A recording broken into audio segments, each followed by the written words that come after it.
ಇವತ್ತು ಮಾಜಿ ಪ್ರಧಾನಿಗಳನ್ನು ಕಳ್ಕೊಂಡಿದ್ದೇವೆ. ಡಾಕ್ಟರ್ ಮನಮೋಹನ್ ಸಿಂಗ್ರನ್ನು. ಅವರೊಬ್ಬರು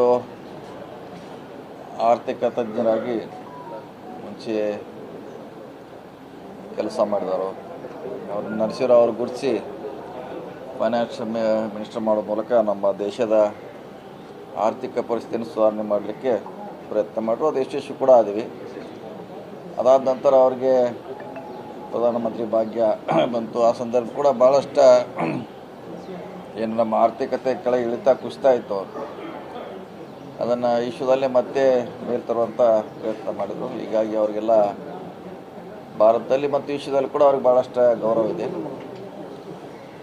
ಮತ್ತು ಅವ್ರ ಕಾಲಾವಧಿಯಲ್ಲಿ ಭಾಳಷ್ಟು ಈ ದೇಶಕ್ಕೆ ಆಹಾರ ಭದ್ರತೆ ಇರ್ಬೋದು, RTI ಇರ್ಬೋದು, ನರೇಗಾ ಅಂತ ಕೆಲಸಗಳನ್ನು ಅವ್ರ ಕಾಲದಲ್ಲಿ ಮಾಡೋದು ಭಾಳ ಒಳ್ಳೆಯ ಕೆಲಸ ಆಗಿದೆ. ಇವತ್ತು ಕೂಡ ಅವು BJP ಸರ್ಕಾರದ ಕೂಡ ಜಾರಿಯಲ್ಲಿದೆ.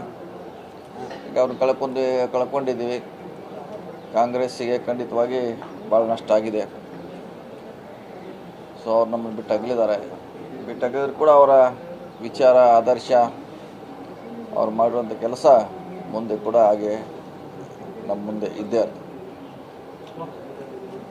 Thank you. ಸರ್, ತಾವು ಭೇಟಿಯಾಗಿದ್ರಾ ಸರ್ ಮನಮೋಹನ್ ಸಿಂಗ್? ಇಲ್ಲ, ಯಾವಾಗ ಭೇಟಿಯಾಗುವಂಥ ಅವಕಾಶ ಬಂದಿರಲಿಲ್ಲ. ಆದರೆ ಅವರೆಲ್ಲ ನಮಗೆ ಆದರ್ಶ. ಅವ್ರ ಕಾಲಾವಧಿಯಲ್ಲಿ ಭಾಳಷ್ಟು ಒಳ್ಳೆಯ ಕೆಲಸ ಆಗಿದೆ.